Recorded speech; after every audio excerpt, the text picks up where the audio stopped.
de lumière, nous voulons te louer, Seigneur Jésus. Nous voulons te célébrer.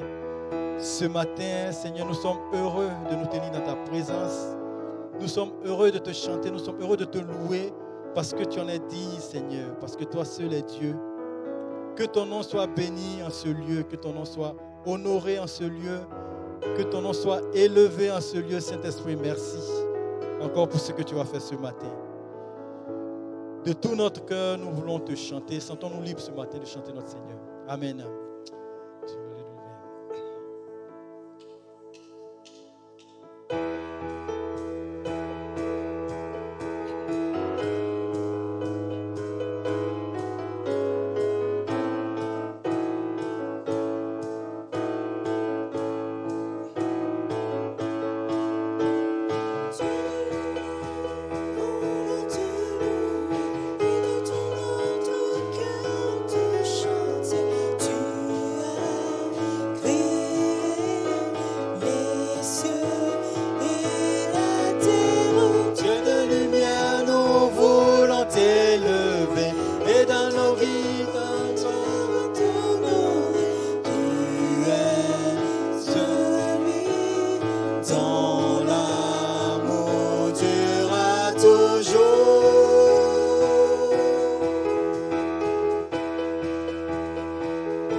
Dieu de lumière, nous voulons te louer et de tout notre cœur te chanter. Tu as créé les cieux et la terre. Dieu de lumière, nous voulons t'élever et dans nos vies entières t'honorer. Tu es celui dont l'amour durera toujours. Lève-toi mon âme pour le rencontrer et avec les anges viens le célébrer. Oh Dieu de lumière, nous voulons te louer et de tout notre cœur te chanter. Tu as créé les cieux et la terre. Dieu de lumière, nous voulons t'élever et dans nos vies entières t'honorer. Tu es celui dont l'amour durera toujours.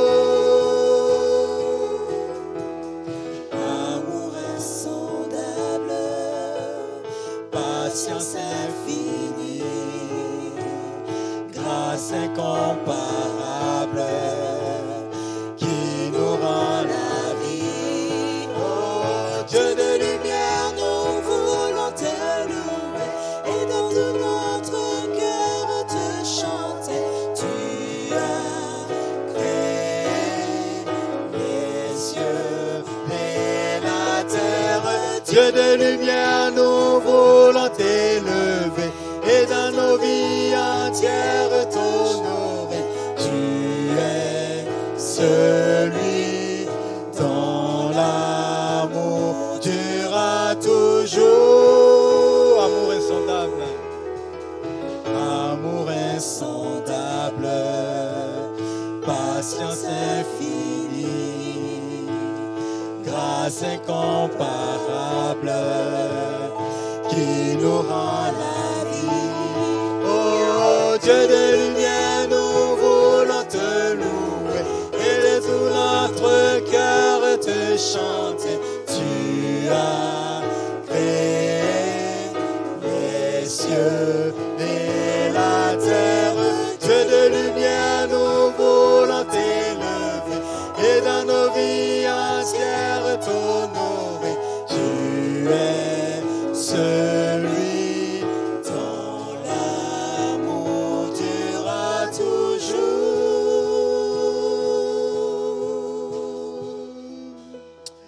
Oui Seigneur, tu as créé le ciel et la terre. Tu es le Dieu de lumière. Tu es le Dieu incomparable. Et dans nos vies, Seigneur, nous voulons encore t'honorer, Seigneur.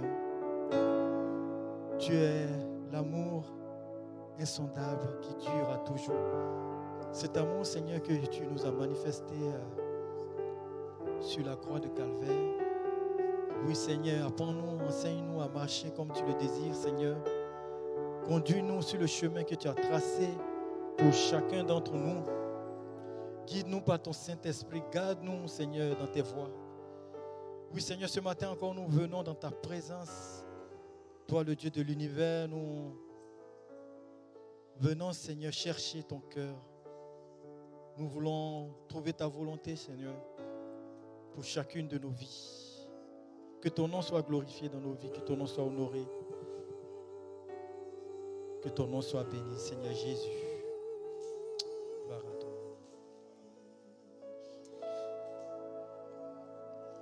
Je viens dans ta présence, Seigneur de l'univers. Rien n'a plus d'importance, rien n'a plus de valeur.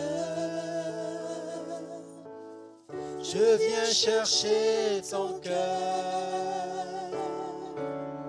trouver ta volonté, me tenir prosterné en chantant tes louanges. Ton nom est grand, ton nom est saint, ton nom est digne de louange. À toi l'honneur, à toi la gloire, à toi la puissance et la force. Jésus,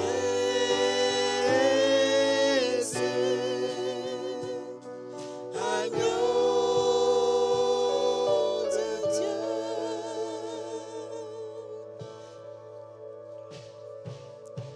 Je viens dans ta présence, déposer mes fardeaux, tout ce qui me retient de m'approcher de toi. Tu es mon bouclier, mon abri, mon seul bien. Vers toi, Seigneur, mon Dieu, je veux lever les mains. Ton nom est grand, ton nom est saint, ton nom est digne de louange. À toi l'honneur, à toi la gloire, à toi la puissance et la force. Ton nom est grand, ton nom est grand, ton nom est saint, ton nom est digne de louange. À toi l'honneur, à toi la gloire, à toi la puissance et la force. Jésus,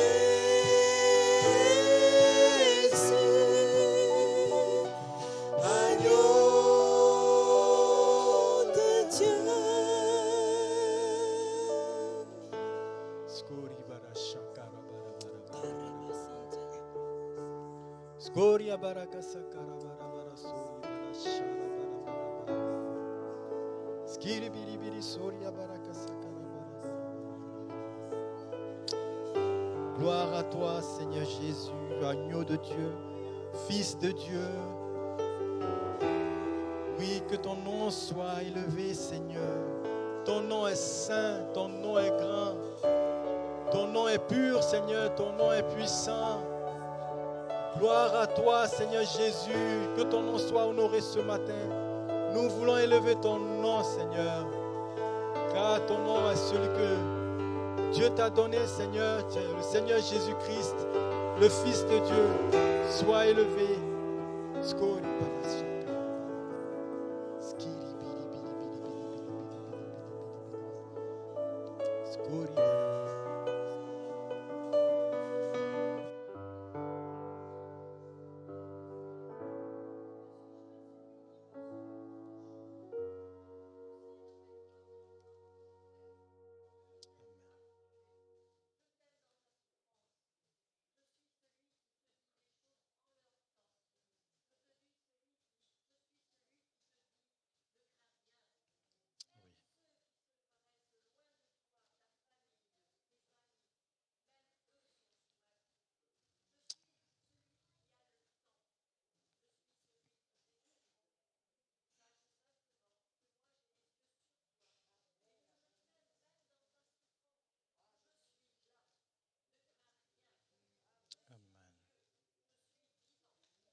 Amen. Restons dans le recueillement un instant, s'il vous plaît. Gloire à toi, Seigneur Jésus.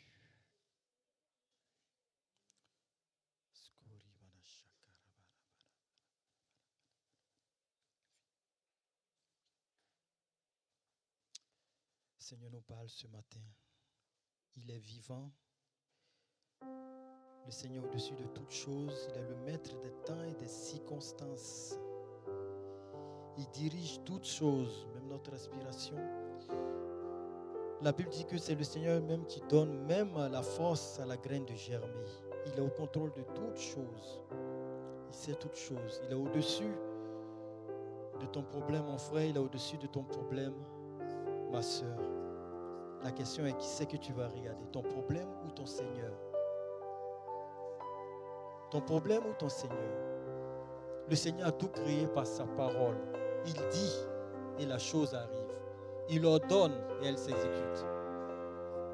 Le Seigneur est infiniment, mais alors infiniment au-dessus de ton problème, de nos problèmes.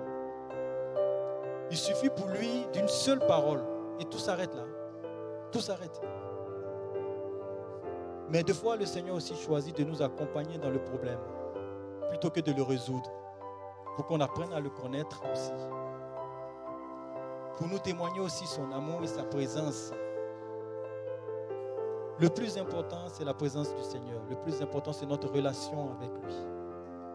C'est ce qui compte aux yeux du Seigneur. Le Seigneur cherche à entrer en contact avec nous, à entretenir une relation vraie et vivante avec chacun d'entre nous.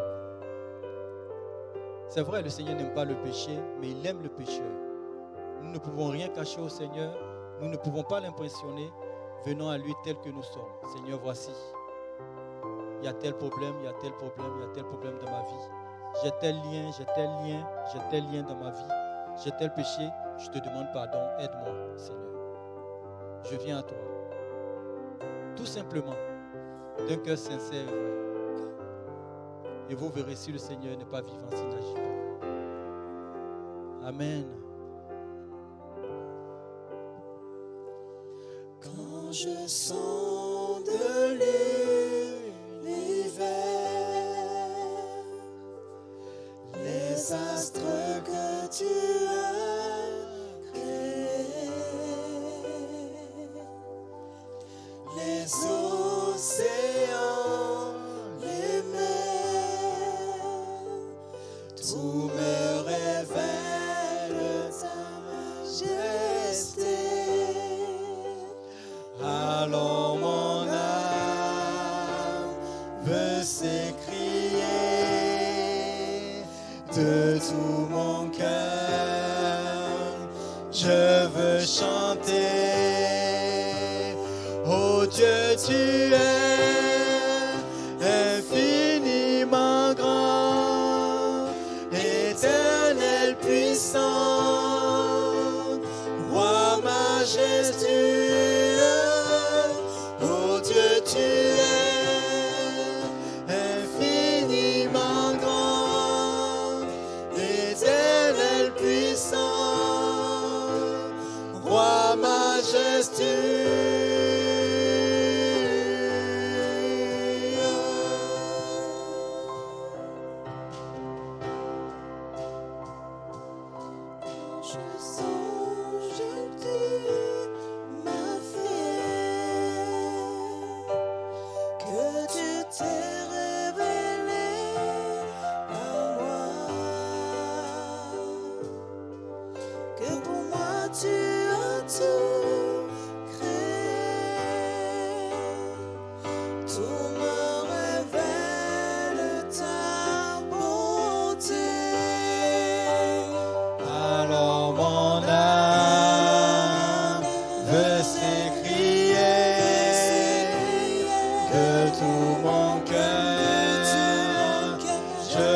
chanter.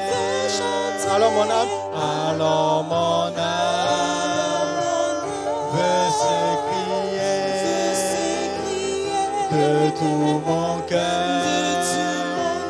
Je veux chanter. Oh Dieu, tu es infiniment grand, éternel puissant, roi majestueux. Oh Dieu, tu es infiniment grand, éternel puissant, roi majestueux.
Dieu, tu es infiniment grand, éternel puissant, roi majestueux. Oh Dieu, tu es infiniment grand, éternel puissant, roi majestueux. Oh Dieu, tu es infiniment grand, éternel puissant, roi majestueux.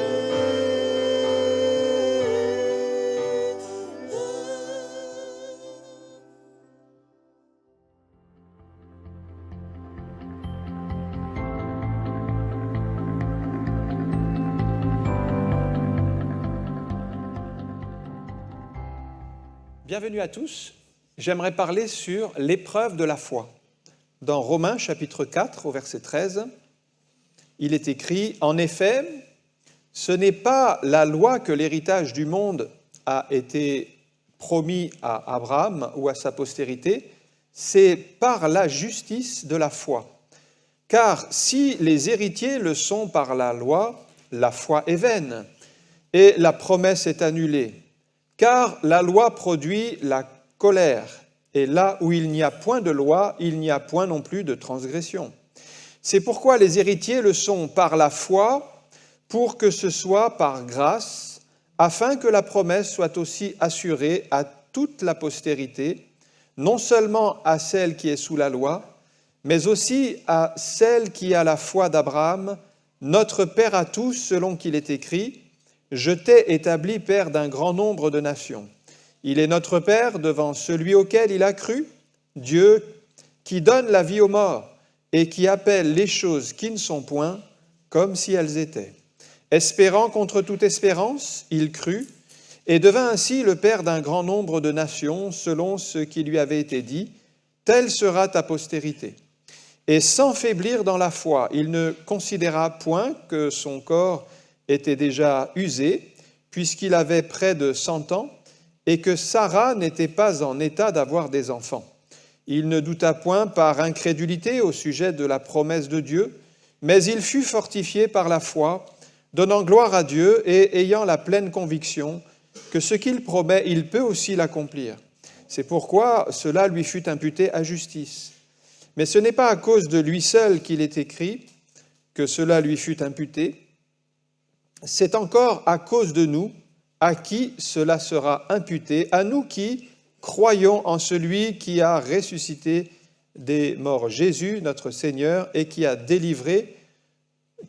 été livré pour nos offenses et qui est ressuscité pour notre justification. Amen. Nous connaissons bien Abraham, qui était un homme de foi, qui nous a laissé un exemple extraordinaire par sa foi, et il est le père de tous les croyants. Il a dû quitter Ur. Il faut se rappeler que Ur, en Chaldée, c'était une ville très bien faite, avec des bâtiments, avec un certain confort.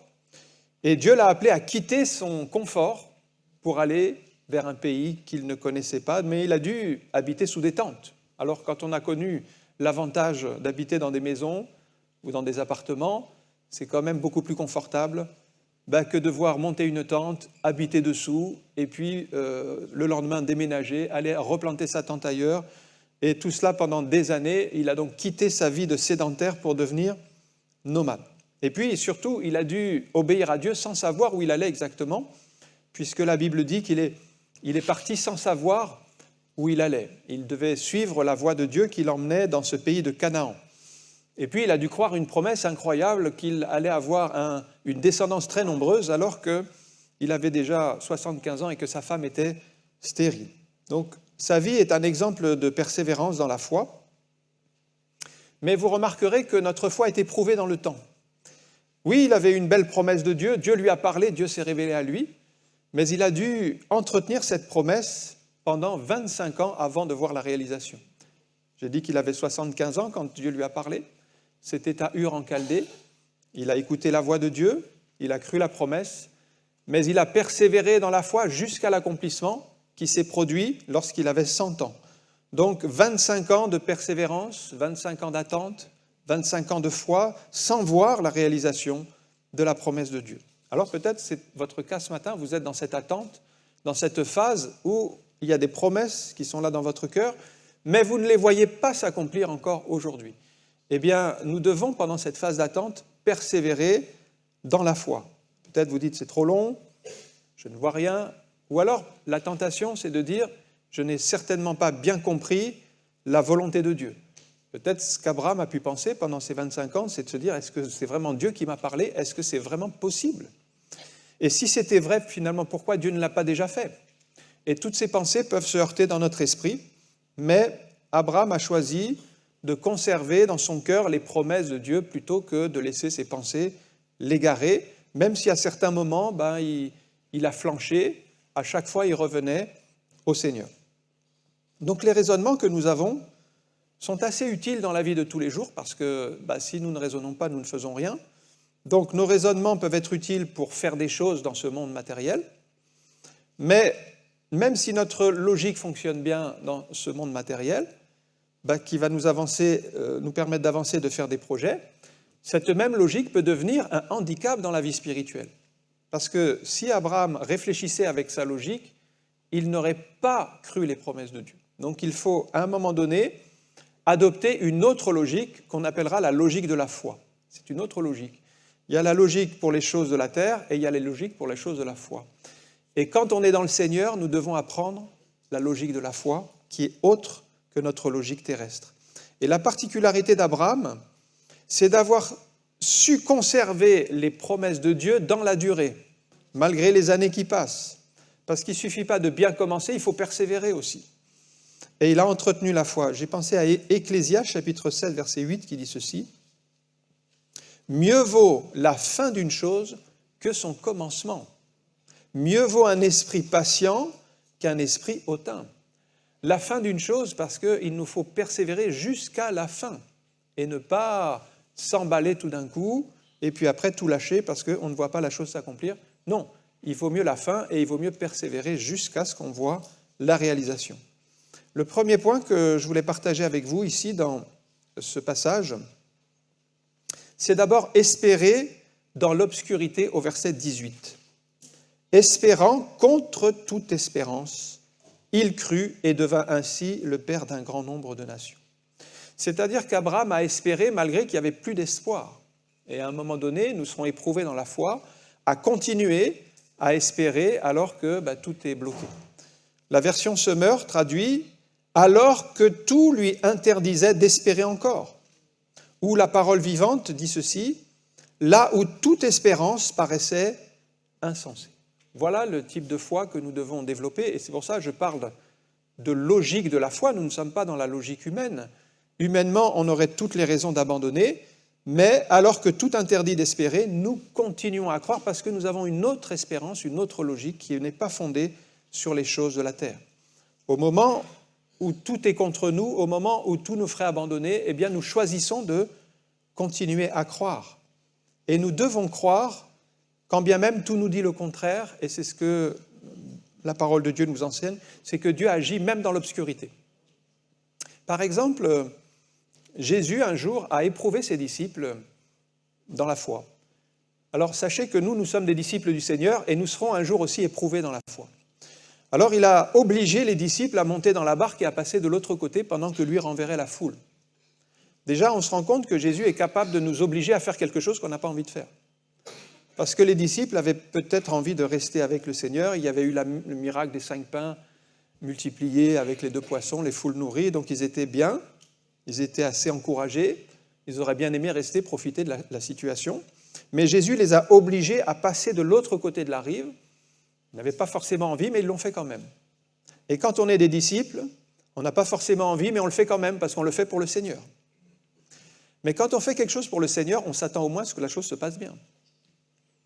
Et quand il traverse le lac, il s'attendait que tout se passe bien. Sauf que la tempête est venue. Et là, notre foi est éprouvée. Comment ? Le Seigneur nous demande, on n'avait pas envie, on le fait quand même par obéissance, et la chose se passe mal. Ce n'est pas normal. Vous voyez, dans notre logique, on dira que ce n'est pas normal. Parce qu'on est sur une autre logique. Mais les disciples ont été éprouvés dans la foi, et la tempête a été violente et elle a duré toute la nuit. Pendant ce temps, Jésus était sur la montagne, il priait. Il n'était même pas avec eux. Il ne leur a même pas fait signe qu'il allait venir à leur rencontre. Il fallait juste persévérer dans la foi, alors que leurs yeux leur disaient « c'est perdu, nous allons mourir ». Et à un moment donné, à la 4e veille de la nuit, c'est-à-dire, on pourrait dire la fin de la nuit, ou au dernier moment, Jésus vient à leur rencontre en marchant sur l'eau. Et à ce moment-là, bien, Pierre fait cette expérience de foi en disant « Seigneur, si c'est toi, ordonne que j'aille à ta rencontre en marchant sur les eaux. » Et Jésus lui dit « Viens ». Et sur cette parole, Pierre a traversé la tempête, est allé vers le Seigneur, jusqu'à ce qu'il doute à nouveau. Déjà, il a eu la foi extraordinaire, cette foi éprouvée déjà dans la tempête, cette foi qui lui permet de marcher sur l'eau, mais en même temps, le doute n'est pas loin. On croit, mais le doute n'est pas loin. Et quand il regarde vers la tempête, il commence à couler, et le Seigneur le reprend et l'amène jusque dans la barque, et la tempête se calme. Leur foi a été éprouvée parce qu'ils s'attendaient à ce que tout se passe bien. Et c'est peut-être le cas de quelqu'un ce matin. Votre foi est éprouvée parce que vous faites vraiment la volonté de Dieu, vous avez été obligé de faire quelque chose que vous ne vouliez pas, mais la tempête est là, et le Seigneur n'est pas encore arrivé. Et là, la foi est éprouvée. Et c'est là où il nous faut persévérer dans la foi jusqu'à ce que le Seigneur intervienne. Il vient à notre rencontre, il envoie un ange, il agit d'une manière, d'une autre. C'est l'intervention de Dieu. On ne peut pas la produire. Mais la seule chose qu'on peut faire, c'est de continuer à croire jusqu'à ce qu'il vienne à notre rencontre et qu'il nous sauve. La nuit, on a tendance à très mal interpréter les choses. D'ailleurs, quand les disciples, la nuit, voyaient une forme arriver vers eux, ils croyaient que c'était un fantôme. Ils ne voyaient pas Jésus vraiment encore avec leurs yeux. Donc on imagine le pire. Et la nuit, on a besoin d'être rassuré. Quand vous êtes dans l'obscurité, vous pensez que Dieu vous a abandonné, qu'il n'y a plus d'issue, qu'il n'y a plus d'espoir et qu'il n'interviendra plus. Mais j'ai relevé un verset dans Psaume 139, verset 12, que je voulais vous laisser. Comme David, réalisons que Dieu est partout, même dans la nuit, même dans l'obscurité. Il est là. Psaume 139, 12, même les ténèbres ne sont pas obscures pour toi.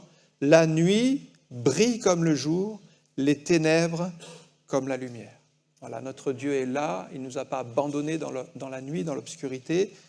Il est lumière, il rassure par sa présence, il est fidèle. La foi prend tout son sens dans l'épreuve. Parce que c'est plus facile de croire que Dieu guérit, par exemple, si on n'est pas malade soi-même. Alors, on va croire que Dieu guérit, mais les autres. Mais sauf que quand ça nous arrive à nous, c'est plus compliqué. Et c'est là qu'il faut exercer la foi dans l'épreuve. C'est facile de croire que Dieu va pourvoir quand nous, on n'a pas de besoin, mais que l'autre, il est dans le besoin. Donc, il dit, je crois, le Seigneur va agir pour toi. C'est plus facile. On n'est pas concerné. Mais quand on est concerné, c'est là qu'il faut mettre notre foi en action. Et le Seigneur va pourvoir aussi pour moi. Et quand on souffre, quand on traverse les vents contraires, alors ça commence à être plus compliqué de croire. Et c'est là qu'il nous faut exercer la foi, parce qu'on connaît tous des épreuves. On a des épreuves différentes, mais finalement, Dieu éprouve notre foi et chacun doit faire des progrès. Alors, des fois, dans l'épreuve, notre caractère est transformé, on est humilié, parce qu'on a besoin d'être rendu à l'image de Christ. C'est le plan de Dieu pour nous, afin que nous soyons transformés de gloire en gloire à l'image du Seigneur. Ça, c'est la volonté de Dieu. Donc, il utilise tous les événements, les épreuves, pour nous façonner, parce que naturellement, nous n'aimons pas trop faire des efforts, nous n'aimons pas trop faire les choses, mais les épreuves nous poussent à prier davantage, à chercher Dieu, à étudier, à mettre le Seigneur en premier, finalement à progresser. Et Paul a connu beaucoup d'épreuves dans sa vie. Vous voyez, il était pourtant déjà apôtre quand même, il avait atteint un certain niveau, il était bien. Au niveau spirituel, il était en pleine, on pourrait dire, il était au top du niveau spirituel, en communion avec Dieu, tout. Mais il ne manquait pas d'avoir des épreuves quand même pour le maintenir, pour empêcher qu'il ne s'enorgueillisse, la Bible dit, qu'il lui a été mis une écharpe dans la chair, un ange de Satan pour le souffleter. Donc il était éprouvé, malgré qu'il était apôtre. Romains 8, 38, il dit ceci, qu'il avait dans ses épreuves une certaine assurance, l'assurance que nous devons avoir en tant qu'enfants de Dieu. Romains 8, 38, Paul dit « J'ai l'assurance que ni la mort, ni la vie, ni les anges, ni les dominations, ni les choses présentes, ni les choses à venir, ni les puissances, ni la hauteur, ni la profondeur, ni aucune autre créature ne pourra nous séparer de l'amour de Dieu manifesté en Jésus-Christ notre Seigneur. » Est-ce que nous avons cette assurance ce matin? Cette assurance dans notre cœur? Cette assurance, tout risque. Il nous faut une assurance. Il nous faut, quand on conduit la voiture, il nous faut une assurance. Mais est-ce que vous avez l'assurance du Seigneur? J'ai l'assurance. Paul peut le dire pour lui-même. Mais il ne peut pas le dire pour vous. C'est à vous de dire, moi j'ai l'assurance aussi. Et vous devez l'avoir avec Dieu. Et j'ai remarqué dans ce texte, il dit, moi j'ai l'assurance, moi, même si la vie, la mort, même si je meurs, je sais que je vais auprès du Seigneur. Donc, quelles que soient les épreuves. Mais il dit, ni les choses présentes, ni les choses à venir ne pourront me séparer de Dieu. Parce que les choses présentes, on les connaît, elles ne sont pas toujours faciles. Mais qui connaît les choses à venir? On ne sait pas. Mais Paul dit, quelles que soient les choses à venir, je resterai fidèle à mon Seigneur. Vous voyez, ça c'est par la foi, c'est parce qu'il a confiance en son Seigneur. Et finalement, notre vie, elle n'est pas entre nos mains, elle est entre les mains du Seigneur, que son nom soit béni. Ça c'est le premier point, et on voit bien qu'il nous faut espérer contre toute espérance, c'est-à-dire espérer malgré l'obscurité. Le deuxième élément, c'est la suite du verset 18. Il crut et devint le père d'un grand nombre de nations, c'est-à-dire le choix de croire. Le choix de croire. Abraham avait le choix de croire ou de ne pas croire. Eh bien, nous avons le même choix aujourd'hui. Et Jésus l'a relevé à Marthe. Marthe qui venait de perdre son frère Lazare. Marthe et Marie, on connaît bien ces deux sœurs. Le Seigneur est arrivé trop tard, en tout cas, à point de vue humain. Lazare était déjà mort et Marthe lui fait ce reproche. Si tu étais arrivé plus tôt, mon frère ne serait pas mort. Et Jésus lui donne une leçon ici. Il lui dit, si tu crois, tu verras la gloire de Dieu. Et remarquez bien le petit mot qui précède le verbe, si. Ça s'appelle une condition. C'est une condition, c'est-à-dire tu as le choix. Si tu crois, tu verras, mais ça veut dire aussi si tu ne crois pas, tu ne verras pas. Et donc nous devons être dans cette condition, nous devons faire le choix. Si tu crois, je veux croire. Donc c'est un choix à faire, c'est une décision à prendre que nous devons faire. Alors on ne peut pas changer les circonstances, on ne peut pas, là, Lazare était mort, donc la situation était tendue, il n'y avait pas d'issue, mais si tu crois, et Jésus a dit Lazare sort et le mort est ressuscité, il est sorti. Si tu crois. Eh bien nous devons faire le choix de croire, même si la situation est morte ou désespérée, sans issue. Si tu crois, mon frère, ma sœur, si tu crois, le miracle de Dieu va se produire. Si tu crois, mais c'est la condition. Fais le choix de croire et non pas le choix de douter. La foi, ce n'est pas un sentiment ou une émotion. La foi, c'est une décision de dire « Oui, je crois, Seigneur. Je veux faire le choix de croire. » Alors que mes yeux me disent « Ce n'est pas possible. » Et remarquez ceci, le texte dit « Abraham crut et devint le père d'un grand nombre de nations. » Deux verbes. Le premier, c'est croire. Le deuxième, c'est devenir. Et ça, c'est la conséquence de la foi. Abraham est devenu ce qu'il a cru qu'il deviendrait. Mais si vous ne mettez pas la foi en premier, vous ne deviendrez jamais ce que Dieu a prévu. La foi, c'est le choix de croire. Si tu crois, donc Abraham a fait le choix de croire, et il est devenu ce que Dieu avait prévu qu'il deviendrait. Maintenant, si Abraham n'avait pas cru, il avait fait un autre choix, on n'aurait jamais entendu parler de lui, Dieu aurait suscité quelqu'un d'autre. Dieu n'est pas limité par notre incrédulité, notre manque de foi ou notre désobéissance. Et c'est arrivé dans la Bible au roi Saül, par exemple. Il n'a pas cru, il n'a pas obéi aux promesses de Dieu et il a été destitué et il a été remplacé par David. Il y avait pourtant sur Saül des promesses que sa descendance régnerait pour toujours après lui. Il y avait des promesses sur sa vie. Mais il a fait un autre choix et il a eu d'autres conséquences. Donc, remarquez le choix d'Abraham, les deux verbes. D'abord, nous devons croire, et si nous ne croyons pas, nous ne pourrons jamais devenir ce que Dieu avait prévu pour nous. Donc, ça, c'est le cas d'Abraham. Lui, il est devenu ce que Dieu a prévu, donc le père d'un grand nombre de nations, parce qu'il a choisi de croire. Donc, nous devons toujours commencer par croire en premier. Et le manque de foi empêche bien souvent le plan de Dieu de se réaliser pleinement pour nous. Par exemple, les pharisiens, vous savez qu'ils méprisaient Jésus, ils ne croyaient pas en lui. Ils ne croyaient pas qu'il était le Messie. Et ils cherchaient toujours une occasion de chute pour le piéger. Et il y a eu des conséquences pour eux. Vous voyez, Luc 7, 30. « Mais les pharisiens et les docteurs de la loi, donc tous ces juifs qui n'ont pas fait le choix de croire, en ne se faisant pas baptiser par lui, c'est-à-dire par Jean-Baptiste, ont rendu nul à leur égard le dessein de Dieu. » Il y avait quand même un dessein de Dieu pour eux, c'est-à-dire un plan. Il y avait un plan de bénédiction. Mais ils ont fait un autre choix.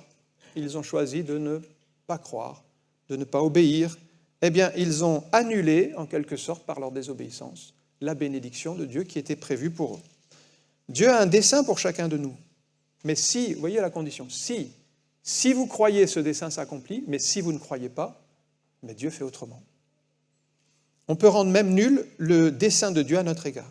Le plan de Dieu est pourtant là, mais pas, parce que nous ne mettons pas la foi en pratique, eh bien, il nous passe entre les doigts. C'est pareil lorsque, dans un autre cas, le manque de foi va empêcher Jésus d'agir comme il aurait voulu. Il a été élevé dans la ville de Nazareth. On sait qu'il a été charpentier avant de quitter son travail pour entrer dans un ministère de prédicateur et puis prier pour les gens. Il annonçait vraiment la parole de Dieu. On sait qu'il a, comme son père, il a été charpentier dans la ville de Nazareth. Et les gens de Nazareth ne le connaissaient que comme un charpentier. Et donc, quand il est revenu avec la puissance du Saint-Esprit pour prêcher la parole de Dieu, il est venu dans la synagogue, il ne voyait qu'en lui un charpentier. Il ne croyait pas qu'il était le Fils de Dieu ou qu'il avait vraiment un ministère. Et alors qu'il enseigne dans la synagogue, les gens étaient étonnés de sa sagesse. Mais il disait, n'est-il pas le fils du charpentier ? Vous voyez, c'était toujours imprimé dans leur esprit. Est-ce que nous ne connaissons pas ses frères et ses sœurs qui sont parmi nous ? Est-ce que vraiment c'est possible ? Du coup, ils ne croyaient pas en lui. Et regardez Matthieu 13, 58. Jésus lui-même était là, et il ne fit pas beaucoup de miracles dans ce lieu, mais à cause de leur incrédulité. Donc ils ont fait l'autre choix. Si tu ne crois pas, tu n'auras pas beaucoup. Tu n'auras presque rien, bref, tu n'auras rien du tout. Mais si tu crois, Jésus était là et il aurait fait beaucoup plus. Mais la condition, c'est si tu crois. Ça, c'était le deuxième élément. Le troisième élément que je vois dans ce passage, c'est au verset 19. C'est maintenant la persévérance. Sans faiblir dans la foi, il ne considéra point que son corps était déjà usé. La persévérance d'Abraham dans la foi. Abraham n'a pas laissé sa foi se ramollir avec les années. Il ne s'est pas laissé attiédir. C'est le terme faiblir ici, sans faiblir, c'est le terme asténéo qui a donné asthénie, la maladie, sans force, la faiblesse. Donc notre foi peut être asthénique, elle peut être affaiblie, elle peut être malade. Dans quel état est votre foi ? Un spécialiste de la mémoire disait un jour, votre mémoire, elle ne va s'user que si vous ne l'utilisez pas. Eh bien, je dirais la même chose pour la foi. Votre foi, elle va s'user, elle va s'affaiblir si vous ne l'utilisez pas. C'est le même principe. Notre foi est comme un muscle. C'est pareil pour les muscles. Si vous ne faites pas d'exercice, vos muscles vont s'affaiblir. Eh bien, la foi, c'est la même chose. Notre foi est attaquée de toutes parts. Il y a la convoitise des yeux, la convoitise de la chair, il y a l'orgueil de la vie. Toutes les tentations sont là pour nous écarter du bon chemin. Alors, qu'est-ce que nous devons faire ? Nous devons résister dans la foi, mais éduquer nos yeux à voir ce que Dieu veut que nous voyons. Parce que si vous ne faites rien, vos yeux, naturellement, vont voir les difficultés, les problèmes insurmontables. Vos yeux vous diront, tu n'auras jamais ce travail, tu ne pourras jamais habiter dans cette maison, ou tu ne pourras jamais faire telle ou telle chose pour moi. Alors nous devons demander à nos yeux, au contraire, de s'aligner sur la pensée de Dieu. Psaume 119, verset 18 dit ceci, et c'est le psalmiste, il demande à Dieu, « Ouvre mes yeux pour que je contemple les merveilles de ta loi. » On peut s'adresser à nos yeux pour qu'ils voient dans la bonne direction, pour qu'ils contemplent les choses de Dieu, pour qu'au lieu de voir toujours ce qui ne va pas, pour qu'on puisse voir la main de Dieu à l'œuvre. Et ça, c'est la grâce de Dieu. Alors, votre foi est constamment attaquée par le diable. C'est Paul qui l'explique dans l'Épître aux Éphésiens, au chapitre 6. Il dit que le diable, il tire des traits enflammés. Les traits, ce sont des flèches. Il tire des traits enflammés sur les croyants pour les décourager, pour les affaiblir, pour les laminer. Alors, vous ne le voyez pas parce que c'est dans le monde spirituel, mais sur chaque chrétien, le diable, il envoie des flèches enflammées. Alors, c'est le diable ou c'est ses démons, bien sûr, ils sont tous ensemble, dans la même pensée. Et ils envoient du découragement, ils envoient du doute, ils envoient de la dépression.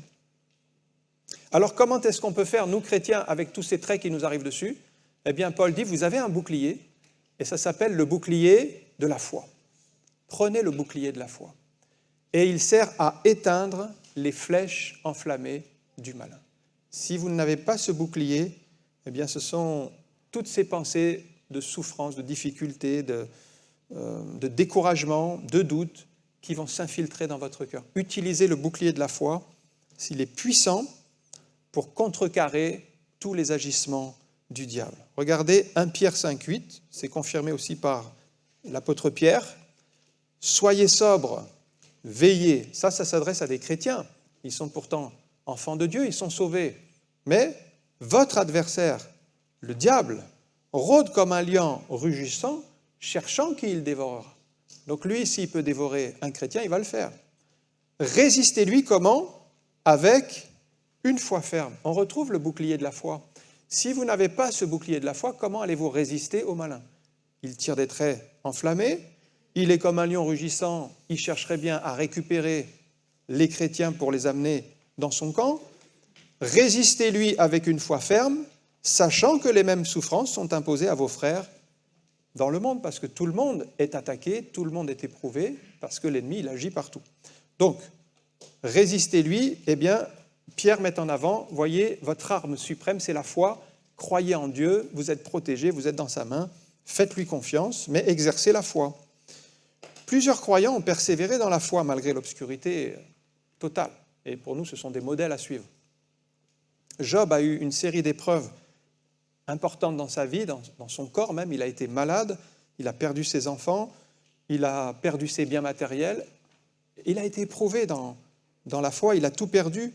Et à Job 19, à un moment donné dans son discours, on voit que sa foi est restée ancrée en Dieu. Il dit ceci, Job 19, 25, il dit « Moi, je sais que mon Rédempteur est vivant. » Et il parle de Dieu. « Qu'il se lèvera le dernier sur la terre. Quand ma peau sera détruite, il se lèvera. Après que ma peau aura été détruite, moi-même, je contemplerai Dieu, je le verrai. Il me sera favorable, mes yeux le verront et non ceux d'un autre. Mon âme languit d'attente au-dedans de moi. » Il est au cœur de l'épreuve à ce moment-là. Ses amis ne le comprennent pas. Ils ont toutes sortes de paroles pour expliquer qu'il a péché quelque part et qu'il subit les conséquences de son péché et que voilà, c'est une juste punition de Dieu. Il n'a pas d'encouragement. Il est seul et pourtant il élève le nom de Dieu et il proclame sa foi malgré l'épreuve qu'il traverse. On voit qu'il avait vraiment le bouclier de la foi. David, qui a été oint par Samuel, il a dû exercer la foi parce que quand il a été oint, c'était pour être roi. Il n'a pas régné tout de suite. C'était Saül le roi. Mais il a été oint pour être roi. Et il a dû fuir pendant des années. En fait, pendant 17 ans, il a fui d'un côté, de l'autre, même chez les Philistins, parce qu'il ne pouvait pas régner. Et il a dû garder dans la foi cette promesse qu'il avait reçu l'onction pour régner. 17 ans entre le moment où il a été oint et le moment où il a commencé à régner réellement. Eh bien, c'est ça l'épreuve de la foi, c'est dans la durée. Et puis surtout, dans les difficultés qu'il traversait. Joseph, pareil, reçoit des visions de grandeur où il se voit même dominé sur ses frères. Il voit même son père et sa mère se prosterner devant lui, sauf qu'il va être rejeté en Égypte pendant 13 ans mis de côté, servir comme esclave, et puis se retrouver en prison, 13 ans avant de se retrouver confié la charge de l'Égypte par Pharaon, par l'interprétation des songes. Donc toutes ces épreuves de 13 ans de vie, alors qu'il avait eu ces visions, eh bien ces 13 ans étaient une tentation de découragement et d'abandon. Mais il a entretenu la foi dans la durée. Alors ce que vous vivez aujourd'hui comme David, ou j'ai parlé de Joseph, peut-être témoigne le contraire, pendant 13 ans, 17 ans pour l'un, 13 ans pour l'autre. C'était le contraire des promesses de Dieu et vous vous dites, mais c'est plus la peine, ça n'arrivera pas, ça n'arrivera pas. Et vous pouvez laisser vos sentiments prendre le dessus et puis abandonner. Mais non, nous devons repasser les promesses de Dieu dans notre cœur. Vous voyez, verset 19, Abraham, sans faiblir dans la foi. Sans faiblir dans la foi, on va entretenir les promesses de Dieu. Et puis, un quatrième élément, c'est maintenant la vision de la foi. Au verset 19, la suite. Il ne considéra point que son corps était déjà usé, parce qu'il avait près de 100 ans et que Sarah n'était plus en état d'avoir des enfants. Ça veut dire quoi? Ça veut dire qu'il a éduqué sa vision, qu'il a développé une vision spirituelle. Il existe deux sortes de réalités. Vous avez les réalités visibles et les réalités invisibles. Selon les réalités visibles, il regarde son corps, il a presque 100 ans, et il dit voilà, je suis à la fin de ma vie. Une autre version dit, il était presque mourant. La version Darby dit, son corps était déjà amorti. Il était quasiment au bout. Et sa femme, il regarde sa femme, elle avait 90 ans, elle était stérile. Rien à faire, il n'y avait pas d'issue, pas de descendance possible. Alors ça, c'est les réalités visibles. Si vous regardez aux réalités visibles, votre foi, elle va plonger. Vous direz, c'est pas possible. C'est certainement pas possible, ça ne pourra jamais arriver. C'est pourquoi la Bible nous dit de regarder non pas aux choses visibles, mais à celles qui sont invisibles. C'est ce qu'Abraham a fait. Il ne considéra pas son corps, sa femme qui était trop âgée, qui était stérile, et cet autre regard, eh bien, va vous permettre de rester positif alors que le contexte est négatif, de continuer à marcher par la foi alors que tout vous ferait arrêter, de continuer à louer Dieu alors que la situation vous ferait plutôt pousser des plaintes et des gémissements, un petit peu comme Paul et Silas en prison, là, ils avaient les ceps aux pieds, ils pouvaient se plaindre, ils ont choisi de chanter des cantiques et Dieu a ouvert les portes de la prison. Vous choisirez de prier quand tout vous dit d'abandonner, vous choisirez de marcher par la foi alors que tout est contre vous, et ça c'est uniquement quand on a développé une autre vision. Abraham n'a pas considéré les difficultés présentes comme insurmontables. Vous voyez, il a appris cette règle et elle est vraie pour nous. C'est 2 Corinthiens 4, 18. Paul dit « Nous regardons non point aux choses visibles, mais à celles qui sont invisibles, car les visibles sont passagères et les invisibles sont éternelles. » Que Dieu nous aide à développer cette vision de foi, afin de ne pas juste regarder les choses visibles, parce que là vous serez déçus, vous arrêterez, et même vous pouvez devenir un chrétien rationaliste comme Thomas qui disait « Moi je ne crois que ce que je vois ». Donc là, on n'est pas vers les choses invisibles. Alors, Abraham a vraiment développé cette vision de foi, et je termine avec le verset 20. Ce passage nous dit que maintenant il va rejeter le doute. Il ne douta point par incrédulité au sujet de la promesse de Dieu, mais il fut fortifié dans la foi. Le doute, c'est vraiment une arme de destruction entre les mains du diable pour nous abattre. Alors nous devons rejeter le doute, l'éradiquer de notre vie. Et si nous ne faisons rien, le doute il s'installe tranquillement. Un peu comme les mauvaises herbes, elles viennent toutes seules, alors il faut les arracher. Le doute c'est pareil.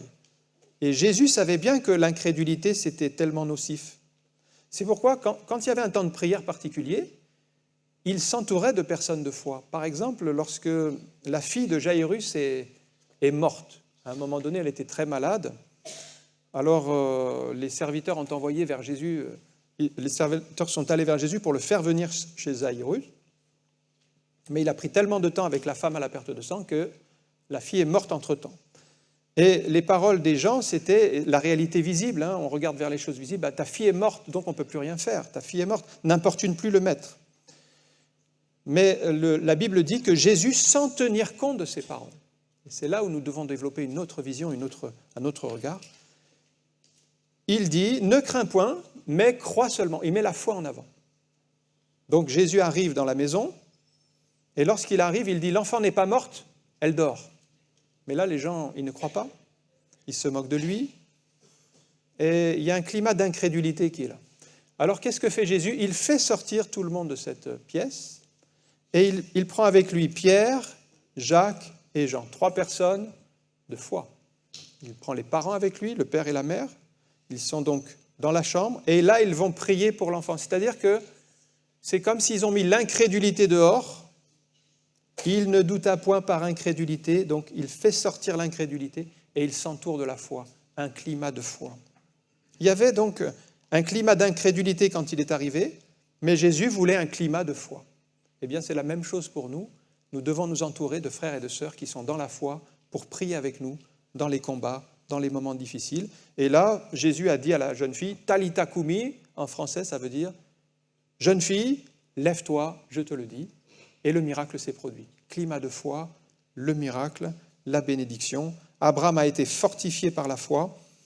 Vous avez le choix. Vous voyez, le texte il dit, au verset 20, « Il fut fortifié par la foi et donnant gloire à Dieu ». Alors vous avez le choix. Soit vous entretenez le doute, et le doute va devenir plus fort dans votre vie, mais votre foi sera affaiblie. Ou soit vous entretenez la foi, et vous verrez à ce moment-là davantage la main de Dieu dans votre vie, vous serez donc fortifié dans la foi, et vous donnerez gloire à Dieu, c'est-à-dire votre louange, elle jaillira de votre bouche pour la gloire de Dieu. On va prier quelques instants. On a vu Abraham, qui était un homme de la même nature que nous, qui avait ses combats, qui avait ses luttes, ses défis, peut-être comme vous êtes dans une situation impossible, où vous avez une promesse de Dieu sur votre cœur, mais les choses ne bougent pas, les choses semblent bloquées, les portes ne s'ouvrent pas, la situation n'évolue pas, voire elle se dégrade. Eh bien, notre foi est éprouvée de bien des manières, frères et sœurs. Faisons comme Abraham. Abraham a mis Dieu en premier dans sa vie et il a choisi de croire, malgré que tout lui disait « ça n'arrivera pas, c'est plus la peine d'espérer, ta femme est trop âgée, elle est stérile, toi tu es toi-même, tu as dépassé l'âge raisonnable, donc n'espère même plus ». Eh bien, tout cela, il a choisi de le mettre hors de son esprit et d'entretenir dans son cœur les promesses de Dieu. Et il est arrivé au niveau du verset 21 qui dit « Il avait une pleine conviction ». Cette pleine conviction, elle est pour nous ce matin. Recevons-la dans notre cœur, arrivons à cette dimension, soyons fortifiés dans la foi et croyons que tout ce que Dieu dit, il est capable de l'accomplir. Merci encore pour ta parole, merci pour ces promesses. L'exemple d'Abraham qui est pour nous un modèle de foi dans la persévérance, dans la durée, parce que nous ne voulons pas abandonner au bout d'un mois, au bout d'un an, au bout de 10 ans, mais nous voulons constamment entretenir, Seigneur, tes promesses, ta parole est certaine. Peut-être quelqu'un prie pour son enfant qui s'est éloigné de la maison, mais vous ne voyez pas encore le Seigneur agir dans sa vie, mais continuez à persévérer dans la foi, continuez à croire que le Seigneur va toucher son cœur, continuez à vous attendre à la main puissante de Dieu, même si la situation est bloquée aujourd'hui, Dieu est au contrôle, Dieu dirige toutes choses. Ne vous laissez pas décourager par ce que vous voyez, même par ce que vous entendez. Vous recevez constamment des paroles de découragement, des paroles peut-être qui vous disent « vous n'y arriverez pas, ce n'est pas possible pour vous, vous n'êtes pas la personne qu'il faut ». Eh bien, entretenez dans votre cœur les promesses de Dieu et sachez développer la foi. Faites le choix de croire alors que tout vous dit ce n'est pas possible. Oui, soyez fortifiés dans la foi ce matin, dans le nom de Jésus. Amen. Que le Seigneur vous bénisse.